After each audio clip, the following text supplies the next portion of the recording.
నమస్తే welcome to media TV plus. ప్రస్తుతం మనతో పాటు ఉన్నారు వరంగల్ ఈస్ట్ మాజీ ఎమ్మెల్యే నన్నపనేని నరేందర్ గారు. రైట్, ఈ మధ్య కాలంలో మంత్రి కొండా సురేఖ వైఖరి కొంచెం వివాదాస్పదంగా మారింది.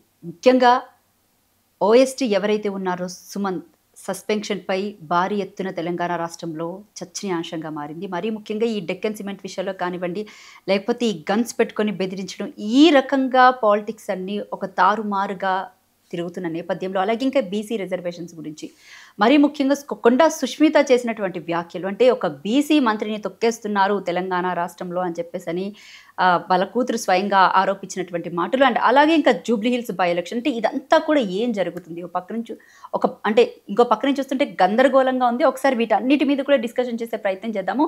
సార్ నమస్తే. సార్ నమస్తే అమ్మా. ఎలా ఉన్నారు సార్? ఫైన్ అమ్మా. రైట్.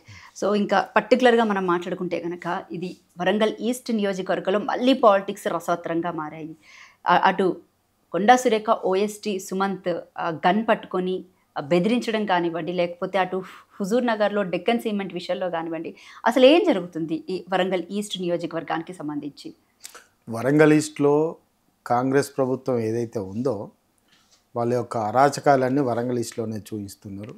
అక్కడ స్థానికమైనటువంటి మంత్రి యొక్క భర్త, వాళ్ళ అనుచరులు మొత్తం ఎక్కడైతే ప్రజలు నమ్మి ఓటైతే వేశారో ఆ ప్రజలను గాలికి వదిలేసినటువంటి ఉదాంతం ఇప్పుడు వరంగల్లోనే నడుస్తుంది.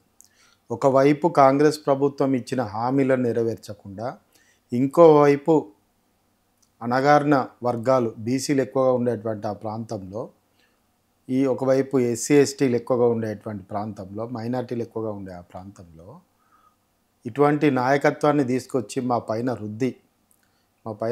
ప్రజలపైన రుద్ది ఎవరికి అందుబాటులో లేకుండా ఉండడమే కాకుండా హరాస్మెంట్స్ కానీ అరాచకాలు కానీ పెట్టేగిపోయే తరుణంలో ఎన్నో సందర్భాలలో పత్రికలలో వచ్చింది, ప్రభుత్వం దృష్టికి వచ్చింది. ప్లస్ మంత్రి అయితే ఎవరైతే ఉన్నారో సురేఖ గారు, వారి యొక్క మాట్లాడే విధానం కూడా ప్రజల పట్ల కానీ అదేవిధంగా సాటి మనుషుల పట్ల కానీ మాట్లాడే విధానంలో ఎంతో డీవియేషన్తో మాట్లాడుతూ, ఒకవైపు మీకు తెలుసు సమంత విషయంలో ఏ విధంగా మాట్లాడింది అన్నది, అదేవిధంగా ఆలయాల విషయంలో ఏ విధంగా మాట్లాడింది అన్నది, అదేవిధంగా ప్రజల వైపున ఏ విధంగా మాట్లాడింది అన్నది మీకు 2-3 ఉదాహరణలు చెప్తాను నేను. ప్రత్యేకంగా మా దగ్గర మిడ్ డే మీల్స్ వాళ్ళు ఉంటారు. 400 మంది మహిళలు దాని మీద ఆధారపడి 25 సంవత్సరాల నుంచి వాళ్ళ యొక్క జీవనోపాధి కొనసాగిస్తున్నారు. ఆ కొనసాగించే క్రమంలో ఏకంగా మొత్తం రాష్ట్రంలో ఎక్కడలేని విధంగా 2 మండలాలలోనే వరంగల్ మండలం, కిలవరంగల్ మండలం, ఈ 2 మండలాల్లో వాళ్ళ యొక్క ఉపాధిని రద్దు చేసి అది హరే రామ హరే కృష్ణ వాళ్ళ యొక్క ఇస్కాన్ వాళ్ళకి ఇవ్వడం జరిగింది. వాళ్ళకి అందులో వచ్చేది ఒక 3,000 రూపాయలు ఏదో ఇన్కమ్ వస్తుంది. దాంతో వాళ్ళు జీవనోపాధి బతుకుతారు 25 ఏళ్ళ బట్టి. ఇప్పుడు వాళ్ళు 25 ఏళ్ళ క్రితం వాళ్ళ ఏజ్ ఎంత ఉండాలి? ఈరోజు వాళ్ళ ఏజ్ అంతా అయిపోయి వాళ్ళు 55 ఆ ఎబో ఏజ్ వచ్చిన వాళ్ళు ఇప్పుడు ఎక్కడ పోయి బతకాలి? వాళ్ళ నిర్దాక్షిణంగా తీసేసినటువంటి ఉదాంతం. ఇంకా చెప్పుకుంటూ పోవాలంటే అసలు ప్రజలకు అందుబాటులో లేరు వాళ్ళు. సరే మంత్రి అనుకుందాం, మంత్రి రాష్ట్రం మొత్తం తిరగాలనుకుంటాం. మంత్రి రాష్ట్రం మొత్తం తిరిగినా చాలామంది మంత్రులు కూడా కాన్స్టిట్యున్సీని క్షేత్రస్థాయిని వదిలిపెట్టి ఎక్కడ కూడా లేరు. మరి ఇటువంటి వాడి యొక్క విధానాలు, అదేవిధంగా హరాస్మెంట్స్, రీసెంట్లీ వాళ్ళ అనుచరులు చేయాల్సినటువంటి హరాస్మెంట్స్, ఒక మైనార్టీ కాళ్ళు విరగ్గొడితే హాస్పిటల్లో, లారీ అసోసియేషన్ వాళ్ళది కాళ్ళు విరగ్గొడితే హాస్పిటల్లో జాయిన్ అయిన తర్వాత వాళ్ళు ఓపెన్గా ప్రెస్ అడ్రస్ చేసిళ్ళు. ఇలా చెప్పుకుంటూ పోతే కోకొల్లు బయటకు వచ్చినాయి 1-2 అంశాలు, బయటికి రాని అంశాలు 100ల కొద్దీ ఉన్నాయి.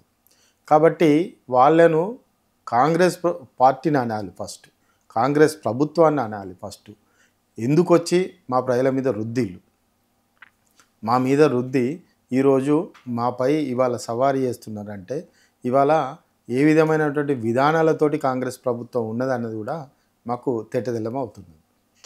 రైట్. ఇంకా ముఖ్యంగా ఈ గన్నులు పెట్టి బెదిరించుకోవడాలు కానివ్వండి, తెర మీదకి ఒక్కొక్కరి పేరు ఈరోజు కొండా సుష్మిత తీసినటువంటి అంశం కనబడుతుంది. ఏది రోహిన్ రెడ్డి అని, వేం నరేందర్ రెడ్డి అని, రేవంత్ రెడ్డి అని, పొంగిరెడ్డి శ్రీనివాస్ రెడ్డి అని, ఇలాగ ఇంతమంది పేర్లు తీసుకొచ్చి ఒక బీసీ మంత్రిని తొక్కేయాలని చూస్తున్నారు.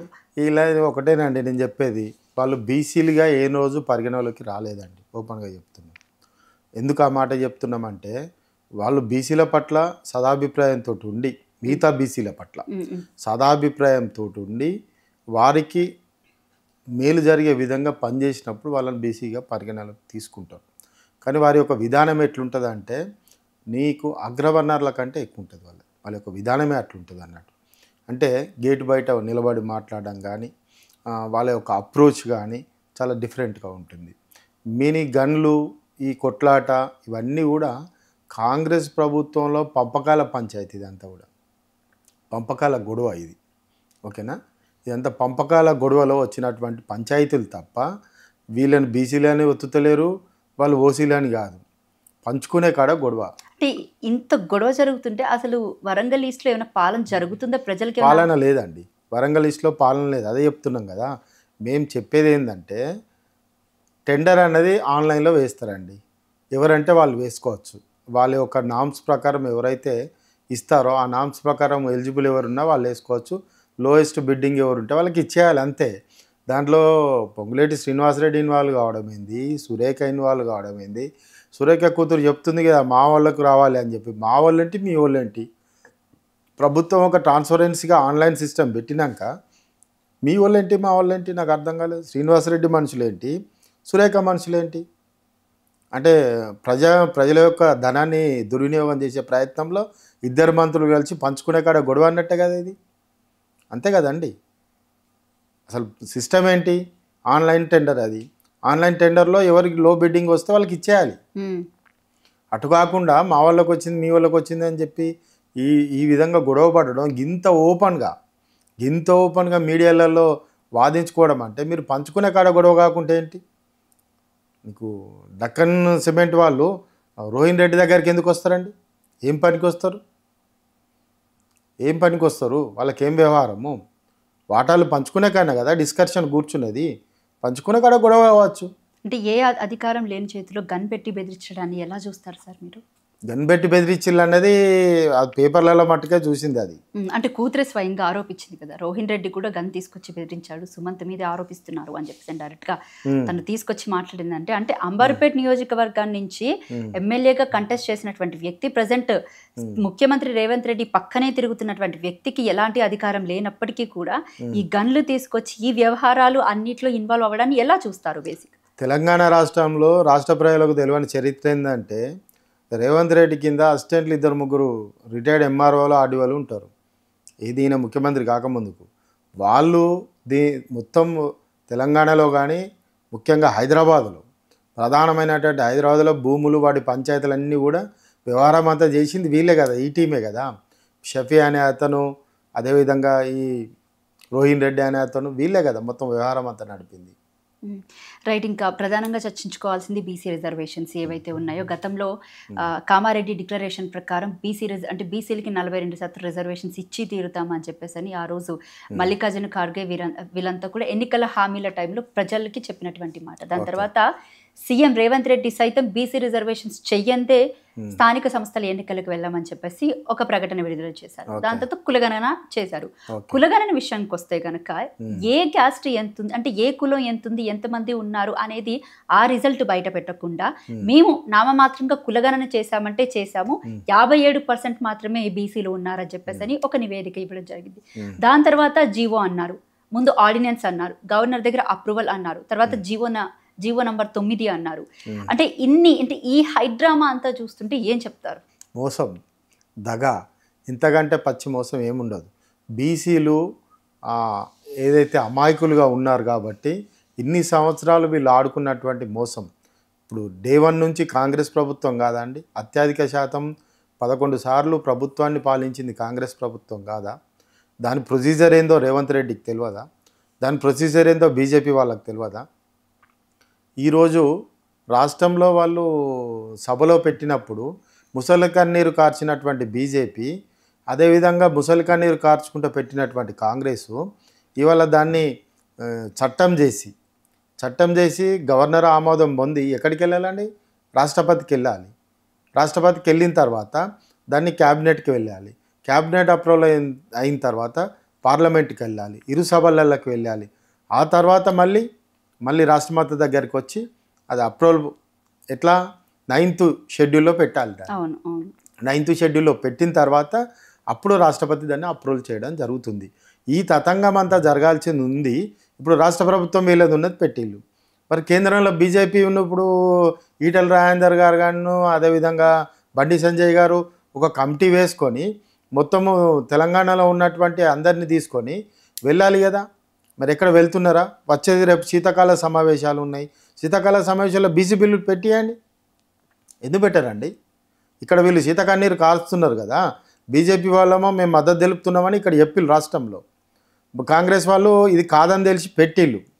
మరి ఎందుకు మరి ఇప్పుడు కేంద్రం వద్దకు ఎందుకు తీసుకెళ్తలేరు? కారణం ఏంటి అంటే బీసీలను మోసం చేయడానికే కదా. దొందే 2 రాజకీయ పార్టీలు, జాతీయ స్థాయిలో ఉన్నటువంటి 2 రాజకీయ పార్టీలు ఇన్ని రోజులు బీసీలను మోసం చేసిళ్ళు. దానికి మీకు ఒక ఉదాహరణ చెప్తాను నేను. మహారాష్ట్రలో 2 సంవత్సరాల క్రితం ఎన్నికలు జరిగినాయి. బీజేపీ ప్రభుత్వం ఉన్నది. అప్పుడు జరిగినప్పుడు వాళ్ళకి ఎంత అన్యాయం జరిగిందంటే మరాఠీలకు రిజర్వేషన్ ఇచ్చే క్రమంలో ఆడ ఎంత అన్యాయం జరిగిందంటే ఎన్నికలు జరిగిన 2 సంవత్సరాలకో సంవత్సరంన్నరకో మొత్తము ఎన్నికలు రద్దయినాయి. సుప్రీంకోర్టు ఆర్డర్ ఇచ్చేసింది. ఎందుకంటే అది 9th షెడ్యూల్లో పెట్టలేదు. 9th షెడ్యూల్ అనేది ఒక ఐచ్ఛికం. ఏ పెను మార్పులు జరగాలన్నా 9th షెడ్యూల్లో పెడితే సుప్రీంకోర్టు కూడా ఇన్వాల్వ్ కావద్దన్న దానికి ఒక సంకేతం. కానీ 9th షెడ్యూల్ను కూడా తప్పుపట్టే విధంగా సుప్రీంకోర్టు ఇన్వాల్వ్ అవుతున్నది ఈ రోజున. అటువంటిది అవకాశం ఉన్న 9th షెడ్యూల్లో పెట్టకుండా ఇవాళ జాతీయ పార్టీలో ఉండి ప్రభుత్వంలో ఉన్నటువంటి బీజేపీ, రాష్ట్రంలో ఉన్నటువంటి కాంగ్రెస్, ఈ 2 కూడా ఇవాళ తెలంగాణ ప్రజల యొక్క బీసీల మీద ఆడుకోవడం కాకుంటే దీన్ని ఏమంటారు? దీన్ని రాజకీయం కాదని తెలిసి రేవంత్ రెడ్డికి కాదని తెలిసి 43% మీకు రాష్ట్ర అసెంబ్లీలో పెట్టి దాన్ని చట్టం చేసి గవర్నర్ కూడా ఎంత పెద్ద తప్ప అండి. గవర్నర్ ఆమోదం చెప్పడం ఇది ఎంత మోసం అండి. గవర్నర్ అంటే ఫస్ట్ సిటిజన్ ఆఫ్ స్టేట్. వారు మోసం చేయడము, ముఖ్యమంత్రి మోసం చేయడము అంటే ఓ దిక్కు జాతీయ స్థాయిలో ఉన్నటువంటి పార్టీ మోసం చేస్తుంది, పార్టీ సభ్యులు మోసం చేస్తారు. అదేవిధంగా రాష్ట్ర స్థాయిలో ఉన్నటువంటి కాంగ్రెస్ ముఖ్యమంత్రి మోసం చేస్తాడు, కాంగ్రెస్ ప్రభుత్వం మోసం చేస్తుంది. దీంట్లో ఉన్న బీసీలు ఏం మాట్లాడుతున్నారండి? కాంగ్రెస్లో మాట్లాడుతున్నారు ఏమన్నా? కాంగ్రెస్ పార్టీలో ఉన్న బీసీలు నోరిప్పడం లేదు. ఇది అబద్ధం కాదా? ఇది ఎట్లయితుందండి? అంటే రాష్ట్ర ప్రభుత్వం బీసీలకు న్యాయం చేస్తూ జీవోని తీసుకొస్తే ఇటు బీజేపీ పార్టీ, బీఆర్ఎస్ పార్టీ 2 కలిసి అడ్డుకునే ప్రయత్నం చేస్తున్నాయి. అసలు హైకోర్టులో పిటిషన్ వేసిందే బీఆర్ఎస్ తరపు వాదులు అని చెప్పేసి అంటున్నారు. కానీ రెడ్డి జాగృతి వాళ్ళని అక్కడ క్లియర్గా తెలుస్తుంది. ఒకటేనండి, ఇక్కడ రాజకీయ పార్టీలు కాదండి. మేము ఒకటే చెప్తున్నాం. ఈరోజు ప్రభుత్వంలో ఎవరున్నారు? కాంగ్రెస్ ప్రభుత్వం ఉంది, జాతీయ స్థాయిలో బీజేపీ ప్రభుత్వం ఉన్నది. ఈ 2 ప్రభుత్వాలు ఆడిన ఆటలో పావులుగా బీసీలను ఆగం చేస్తున్నారు. మొన్న కనుక హైకోర్టు ఇన్వాల్వ్ అయి జడ్జిమెంట్ ఇవ్వకుంటే ఎన్నికలకు పోతే బీసీలంతా నిండా మునిగేవాళ్ళు. ఇదే ఉదాహరణ చెప్పిన కదా మీకు. మహారాష్ట్రలో 2 సంవత్సరాల తర్వాత మొత్తం రద్దు చేసి ఎన్నికలు అని చెప్పి మరాఠీల మీద చేసుకున్నటువంటి రిజర్వేషన్లను రద్దు చేయడానికి కారణం అది 9th షెడ్యూల్లో పెట్టలేదు. అది పెట్టకపోవడం వల్లనే 9th షెడ్యూల్ ఏ విధంగా పెట్టాలన్నది కూడా మీకు చెప్పాను కదా. ఈ తంతంతా జరగకపోవడం వల్లనే మోసం. అన్నీ తెలిసి రేవంత్ రెడ్డికి అన్నీ తెలిసి నిలువుత మోసం చేసినటువంటి తెలంగాణ రాష్ట్రంలో మీకు అసెంబ్లీలో పెట్టి చట్టం చేసినటువంటిదే పచ్చి మోసం అన్నది ఇవాళ తెలంగాణ బీసీలందరూ కూడా అర్థం చేసుకోవాల్సినటువంటి అంశం. ఎంతోమంది మేధావులు కూడా చెప్తున్నారు, బీసీ ఇంటలెక్చువల్స్ చెప్తున్నారు, మొత్తుకుంటున్నారు మమ్మల్ని మోసం చేస్తున్నారు అని. నువ్వు ఇవాళ మోసం చేసింది కాదా ఇది? ఒకవైపు రాష్ట్రంలో ఇది పెట్టి నువ్వు చట్టం చేసి ఒకవైపు కోర్టుకు నువ్వే పంపించడం అంటే నీకే తెలివి ఉన్నది అనుకుంటున్నావా? అంటే జీవో మీద ఇప్పుడు ప్రజెంట్ హైకోర్టు స్టే ఏదైతే ఇచ్చిందో ఇప్పుడు జీవో పాస్ అయినప్పటికీ కూడా రేపొద్దున ఎన్నికలు జరిగిన తర్వాత హైకోర్టు స్టే ఇచ్చే హక్కు వచ్చిందంటే కోర్టుకు సైతం రేపొద్దున అది ఆ జీవోను కొట్టేయడానికి కూడా హక్కు ఉండే అవకాశం ఉందని రాష్ట్ర ప్రభుత్వానికి ఆ మాత్రం అర్థం కాలేదంటారు? అన్నీ తెలుసా అండి. నేను ఏమంటున్నా, రాష్ట్ర ప్రభుత్వం కదండి సుప్రీంకోర్టు చెప్తున్నదా మహారాష్ట్రలో జరిగినటువంటి ఎన్నికలను సుప్రీంకోర్టు మొత్తం ఎన్నికలనే రద్దు చేసిందండి. ఎన్నికలనే రద్దు చేసింది కాబట్టి ఇది సమాజంలో జరిగి ఉండి ఒక ఉదాహరణ ఉన్నది కాబట్టి మీరు ఎందుకు అట్లా పోయిళ్ళు? నీకు అంత తెలివి లేదా? లేకుంటే నీకు తెలిసే కదా నువ్వు మోసం చేసింది? పచ్చి మోసం చేసిండు రేవంత్ రెడ్డి అన్నదానికి ప్రధాన కారణం. ఆయన ఒకవైపు మోసం చేస్తుంటే బీజేపీ వాళ్ళు ముసలి కన్నీరు గారు సార్ మేము కూడా మద్దతు చెప్తున్నామని ఇదెక్కడ అబద్ధం అండి, ఇదెక్కడ అన్యాయం అండి? పచ్చి అబద్ధం కదా ఇది. బీజేపీ వాళ్ళకి చేతనైతే ఇవాళ మేము అడుగుతున్నాం, బీజేపీ వాళ్ళకి చేతనైతే ఇదే ఒక ఏదైతే చట్టం చేసిందో రాష్ట్ర ప్రభుత్వంలో దీన్ని తీసుకెళ్ళి పాస్ చేయించండి, ఇదే తీసుకెళ్ళి రాష్ట్రపతికి ఇవ్వండి, ఇదే తీసుకెళ్ళి పార్లమెంట్లో క్యాబినెట్కి ఇవ్వండి, కేంద్ర క్యాబినెట్కు, ఇదే పార్లమెంట్లో పెట్టండి, 2 సభలలో పెట్టండి, లోక్సభలో పెట్టండి, రాజ్యసభలో పెట్టండి, దాన్ని పాస్ చేయండి, 9th షెడ్యూల్లో పెట్టండి, రాష్ట్రపతి ఆమోదం తీసుకోండి. మీకు చేతనా కాదు. ఆనాడు 38 మంది ఎంపీలు ఉన్న సమయంలో జయలలిత వెళ్ళి పివి నరసింహారావు గారి ప్రధానమంత్రి ఉన్నప్పుడు ఆమె తీసుకెళ్ళి చేయించుకోలేదా? 69% రిజర్వేషన్స్ ఎక్కడ లేని విధంగా చేయించుకున్నది. అక్కడెక్కడ కూడా ఆబ్జెక్షన్ రాలేదు కాబట్టి అది సుప్రీంకోర్టుకు వెళ్ళలేదు కాబట్టి అది నిలబడ్డది. ఈరోజు మీకెందుకు చేతనైతే లేదు? మీకు చేతగాక ఇక్కడ బీసీలను మోసం చేసి మరొకసారి మోసం చేసే మోసం చేసే గుణము తత్వం ఉన్నటువంటి రేవంత్ రెడ్డి ఈ రోజున 420 హామీలు 6 గ్యారంటీలు మోసం చేయడమే కాకుండా పచ్చి అబద్ధాలు చెప్పుకుంటూ, నా దగ్గర డబ్బులు లేవని చెప్పుకుంటూ, ఈ విధమైనటువంటి విషయాలన్నీ చెప్పుకుంటూ మళ్ళీ ఒకసారి మోసం చేసే క్రమంలో బీసీలకు నేను చట్టం చేసినా, నేను అన్నీ చేసినా, నేను ఇస్తున్నా అని చెప్పి మోసం చేయడం ఎంతవరకు కరెక్ట్ అంటున్నా నేను. బీసీ సమాజం గమనించాలి, బీసీ సమాజం ఏకీకృతం కావాలి, ఒకే వేదిక కావాలి, బీసీ సమాజం అంతా కూడా జాగృతి కావాలి, బీసీ సమాజానికి అసలు బీసీలకు ఉన్న హక్కులను భావజ్వాల వ్యాప్తితోటి కింది వరకు తీసుకెళ్ళాలి. ఇది జరగాలి. ఇది జరిగినప్పుడే ఇటువంటి ఫేక్ చట్టాలను, ఇటువంటి తప్పుడు చట్టాలను, ఒక ముఖ్యమంత్రి సీట్లో కూర్చొని తప్పుడు చట్టాలను చేసేటువంటి అర్హత నీకు ఎక్కడిది? నువ్వు తప్పుడు చట్టాలు చేసినావు, నీకు ముఖ్యమంత్రిగా ఉండే అర్హత లేదు ఫస్ట్ నీకు. ఆనాడు కేసీఆర్ గారు 33% చేసిన దాన్ని 24% ఎందుకు చేసిండు? 50% లోబడి చేయడం జరిగింది. కారణం మా రాష్ట్రం కంట్రోల్లో ఉన్నటువంటి అది కాబట్టి 50% లోబడి చేయాలి కాబట్టి 24% బీసీలకు చేసిండు, 15% ఎస్సీలకు ఉంది, 10% ఎస్టీలకు ఉంది, 49% తోటి ఆగిండు. ఆయన ఉన్నకాడికి ధర్మంగా చేసిండు ఆయన. ఎందుకంటే మిగతా దాటిపోవాలంటే కేంద్రానికి వెళ్ళాలి. రైట్. అంటే త్వరలో ఈ పార్టీకి స్థానిక సంస్థల ఎన్నికలు అనేది జరగాలి. బట్ జరగని నేపథ్యంలో కామారెడ్డి డిక్లరేషన్ ప్రకారం 42% రిజర్వేషన్స్ లేదా రిజర్వేషన్స్ కాంతి మేము స్థానిక సంస్థల ఎన్నికలకు వెళ్ళమని చెప్పేసి పార్టీ పరంగా ఇచ్చినటువంటి మాట రేవంత్ రెడ్డి. అయితే సుప్రీంకోర్టు ఏమో ఆ పిటిషన్ కూడా కొట్టేసి పాత రిజర్వేషన్స్ తోనే వెళ్ళండి అని చెప్పేసి ఈ రోజు ఇచ్చినటువంటి తీర్పు, ఈవెన్ హైకోర్టు కూడా స్టే విధించి పాత రిజర్వేషన్స్ ప్రకారం అంటే పాత పద్ధతిలోనే మీరు 24% పాత పద్ధతిలోనే మీరు ఎన్నికలకు వెళ్ళండి అని చెప్పేసి చెప్పడం జరిగింది. అవును. సో ఏదైతే ఉందో ఈ క్రమంలోని అసలు ఎన్నికలు జరుగుతాయంటారా జరగదండి? ఎందుకంటే జరిగితే మాత్రం ఇటు బీసీ సంఘాలంతా కూడా ఏకమయ్యి ఎట్టి పరిస్థితుల్లో మేము జరగనివ్వం, రేపు పొద్దున అంటే 18వ తారీఖున పెద్ద ఎత్తున మేము బంద్కు పిలుపునిస్తున్నామని చెప్పేసి బీసీ సంఘాలన్నీ కూడా ఒకటయ్యాయి. ఈ నేపథ్యంలో ఏం జరగబోతుందంటారు? అసలు ఎన్నికలు జరుగుతాయో జరగవా? ఒక విషయం వాస్తవం అండి, ఎన్నికలు రేవంత్ రెడ్డికి ఇష్టం లేవు. ఎన్నికలు పెడితే ఓడిపోతామని తెలుసు రేవంత్ రెడ్డికి. ఇవాళ మా నాయకుడు కూడా, మా వర్కింగ్ ప్రెసిడెంట్ కేటీఆర్ గారు కూడా స్పష్టంగా చెప్పడం జరిగింది, మీరు దీన్ని పార్లమెంట్కి తీసుకెళ్ళండి, లోక్సభలో అదేవిధంగా రాజ్యసభలో రెండిట్లో పెట్టండి, మేము కూడా మద్దతు తెలుపుతాం. మాకు లోక్సభలో లేరు, రాజ్యసభలో మాకు సభ్యులు ఉన్నారు, మా ఓటు మేము ఫస్ట్ ఓటు మేమే వేస్తామని చెప్పి మా కేటీఆర్ గారు కూడా చెప్పడం జరిగింది. సాధ్యం కాని దాన్ని తెర మీదకి తీసుకొచ్చి ఎందుకు తెచ్చిండండి? ఎన్నికలు కావద్దని ఆయనకు తెలుసు మొత్తం. ఎందుకంటే ఈ రోజున ఆయన యాక్టింగ్ చేస్తాడు.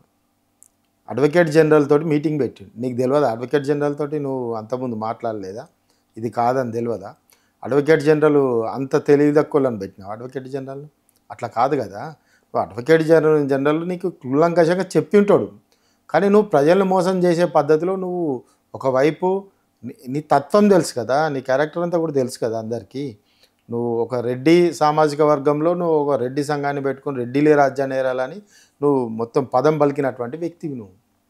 అటువంటప్పుడు నీ వ్యక్తిత్వం ఏందో తెలంగాణ రాష్ట్ర ప్రజలందరికీ తెలుసు కాబట్టి నువ్వు చెప్పాల్సినటువంటి అంశము మోసం చేసినావు, ఆల్రెడీ మోసాలు అయిపోయినాయి. నువ్వు స్థానిక సంస్థల ఎన్నికల్లో గెలువ కాబట్టే ఈ చిక్కుముడి వేసి పెట్టినావు నువ్వు. లేదంటే ఇవాళ నువ్వు సేమ్ యాజ్ టీజ్ బొమ్మంటే 24% బొమ్మంటే కేసీఆర్ పెట్టిందే కదా అది. 24%కి నువ్వు చేసింది ఏముంటుంది అందులో?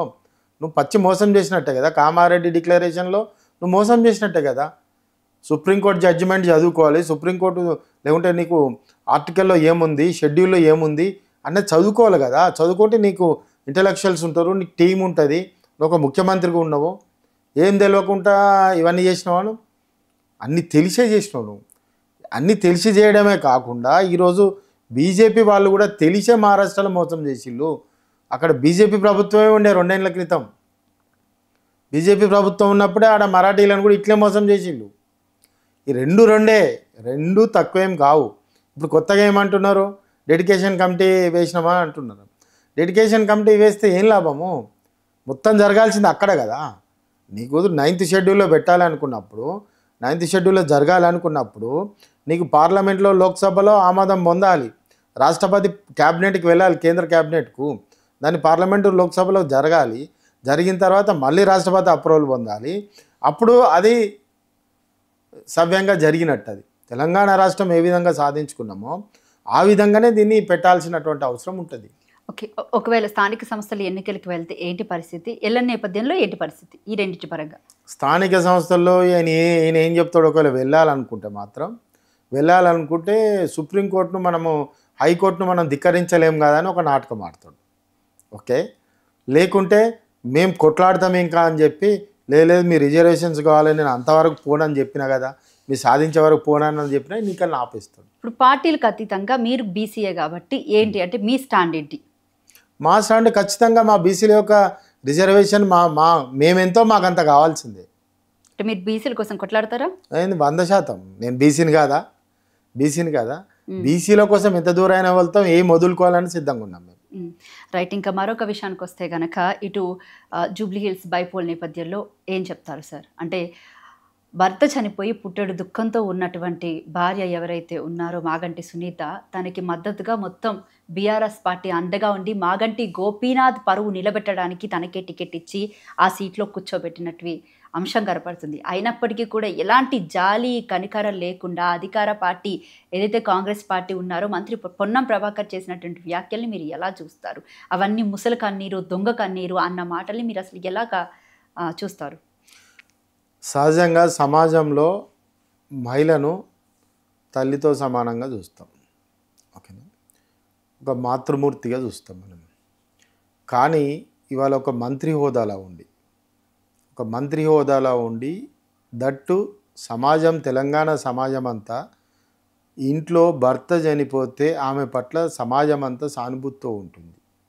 ఓట్ల విషయం కొంచెం పక్కకు పెడితే, కనీసం నువ్వు ఒక రాజకీయ పార్టీకి సంబంధించినటువంటి మంత్రివి, నీ పని నువ్వు చేసుకోవాలి. అంతే తప్ప ఇలాంటి మాటలు మాట్లాడుతున్నావంటే నీకు అసలు ఆ మంత్రి హోదాలో ఉండాల్సినటువంటి క్యారెక్టర్ కానీ ఇతర పరిస్థితులు కానీ నీకు లేవన్నది అనిపిస్తున్నది.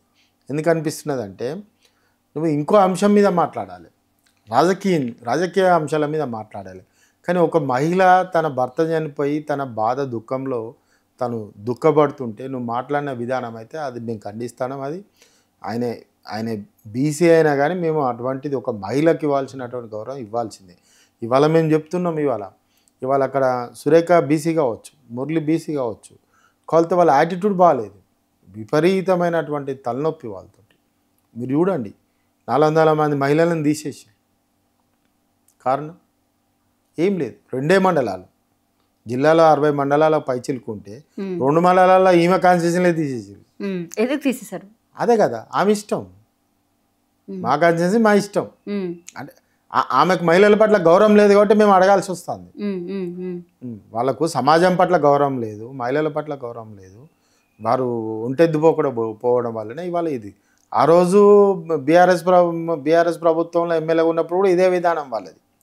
ఇప్పుడు కాంగ్రెస్కి వచ్చినా ఇదే విధానం ఉంటుంది. వైఎస్ జగన్ దగ్గర పోయినా అదే విధానం ఉన్నది వాళ్ళది. ఎక్కడ పోయినా వాళ్ళ విధానంలో. పర్కాల్ నియోజకవర్గానికి వర్గం నుంచి ఎందుకు వరంగల్ ఈస్ట్ నియోజకవర్గానికి రావాల్సినంత అటువంటి అవసరం ఏమొచ్చింది? వాళ్ళు అప్పుడు మనకు తెలంగాణ వచ్చిన తర్వాత ఫస్ట్ కాంటెస్ట్ అక్కడ నుండే చేసిళ్ళు. అప్పుడు చేసిళ్ళు కాబట్టి వాళ్ళు మేము అక్కడి నుంచే చేస్తామని మళ్ళీ రావడం జరిగింది. రైట్. ఇంకా ఫైనల్గా తెలంగాణలో ఓవరాల్ పాలిటిక్స్ గురించి ఏం చెప్తారు సార్? ఎందుకంటే ఒక్కొక్కరి వైఖరి ఒక్కొక్క రకంగా ఉంటుంది. ఇటు బీఆర్ఎస్ పార్టీ స్టాండ్ మొత్తం ఏమో జూబ్లీ హిల్స్ వైపు ఉంటే మాత్రం, ఇటు కాంగ్రెస్ పార్టీలో మొత్తం వివిధ రకాల అటువంటి ఇష్యూస్ బయటపడుతూ ఉన్నాయి. ఓ పక్క నుంచి నవీన్ యాదవ్కి టికెట్ ఇచ్చినప్పటికీ ఆయన ఇష్టం వచ్చినట్టు మాట్లాడారు. అంటే నోటి దురుసు అనేది ఎంత త్వరగా బయటపడుతుందో అందరికీ తెలిసింది. పీజేఆర్ని విమర్శించడం కానివ్వండి, అంటే ఆయన నాన్ లోకల్ కాదు అని చెప్పేసి అని. మరొక విషయం అంటే మాగంటి గోపీనాథ్ చనిపోయినటువంటి నేపథ్యంలో ఈ ఎలక్షన్ రావడం చాలా మంచి తరుణం అని చెప్పేసి అని మాట్లాడడం జరిగింది. అంటే కొన్ని వ్యాఖ్యలు ఎలాగో మనసుకు తీసుకోవడానికి కష్టంగా ఉన్నటువంటి పరిస్థితులు కనబడుతున్నాయి ఆ నియోజకవర్గాలు. ఏం చెప్తారు? మీకు ఒక విషయం స్పష్టంగా చెప్తా అండి. బీసీల హక్కుల కోసం దేనికైనా త్యాగం చేయడానికి నేను సిద్ధంగా ఉన్నా అండి. కానీ బీసీ కార్డును అడ్డం పెట్టుకొని ఎట్లా పడితే అట్లా మాట్లాడతామంటే మాత్రం అది సమాజం ఒప్పుకోదు. బీసీ బిడ్డకి టికెట్ ఇచ్చేసామని చెప్పేసి కాంగ్రెస్ పార్టీ చెప్పినటువంటి బీసీ సమాజమే ఒప్పుకోదు. ఉదాహరణ మీకు 2 విషయాలు చెప్పాను నేను. గేట్ల ముందు ఉండేటువంటి పరిస్థితి బీసీ సమాజానికి అక్కడ ఏర్పడ్డది. ఓకేనా? అసలు అందుబాటులో లేని పరిస్థితి బీసీ సమాజానికి ఏర్పడ్డది అక్కడ. రెండవ విషయం ఏంటంటే, ఏమన్నా చేసుకొని అందరూ నష్టపోని కానీ భరించాలని అన్నప్పుడు ఎట్లా భరిస్తారండి? భరించలేం కదా. ఇప్పుడు నవీన్ యాదవ్ ఉన్నాడు, సమాజం పట్ల ఒక మహిళ పట్ల ఆ విధంగా ఇది రావడం మంచి పరిణామం అంటే కరెక్ట్ కాదు కదండి, తప్పు కదా. అది మంచి పరిణామం అంటే ఆమె భర్త చనిపోవడం ఈయనకు మంచి పరిణామం, అది కరెక్ట్ కాదు కదా. రెండవ విషయం, ఆమె ముసలి కన్నీరు కార్చున్నది అన్నది ఇంకొక బీసీ మాట్లాడడం అన్నది ఇది అంత తప్పు కదా. ఇప్పుడు దానికి ఎప్పుడైనా కానీ ఇవాళ రేవంత్ రెడ్డి ఉన్నాడు, ఒక ఎఫ్సీ 100% మోసం చేసిండండి, 100% మోసం చేసిండు. మరి ఆయనకు వంతన ఎందుకు పాడతాళ్ళు? బండి సంజయ్ కానీ అదేవిధంగా మిగతా నాయకులు కానీ ఎందుకు వంతన పాడుతున్నారు? పై పార్లమెంట్లో పెట్టండి దీన్ని. గవర్నర్ అప్రూవల్ ఇచ్చింది కదా, రాష్ట్రపతి దగ్గర తీసుకెళ్ళండి దీన్ని. అందరు మద్దతు తెలుపండి. ఎందుకు తెలుపుతలేరు? ఎందుకు ఈ నాటకం అంతా? ఎందుకు ప్రజలను మోసం చేస్తున్నారు? ఎందుకు మభ్య పెడుతున్నారు? తప్పు కదా. నేను అనేది ఏంటంటే, సమాజంలో అన్ని కులాలలో అన్ని మతాలలో తప్పులు చేసే వాళ్ళు ఉంటారు. తప్పును తప్పు అనాలి, ఒప్పును ఒప్పు అనాలి. మన హక్కులు వేరు, తప్పొప్పులు వేరు. నేను మాట్లాడేది తప్పొప్పుల గురించి మాట్లాడాను, మన హక్కుల గురించి చెప్తున్నాను.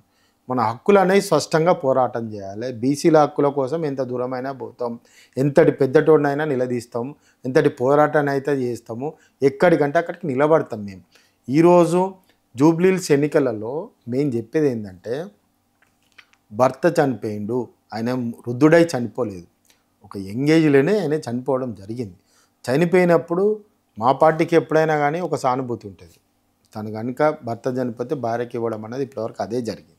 మరి అటువంటి జరిగిన క్రమంలో ఇవాళ నువ్వు ఎలక్షన్ కొట్లాడాలి, నీ యొక్క పార్టీ యొక్క మేనిఫెస్టో ఏందన్నది చెప్పాలి, నీ స్టాండ్ ఏందో చెప్పాలి, నువ్వు ఈ ప్రాంతానికి ఏం చేస్తావో చెప్పాలి.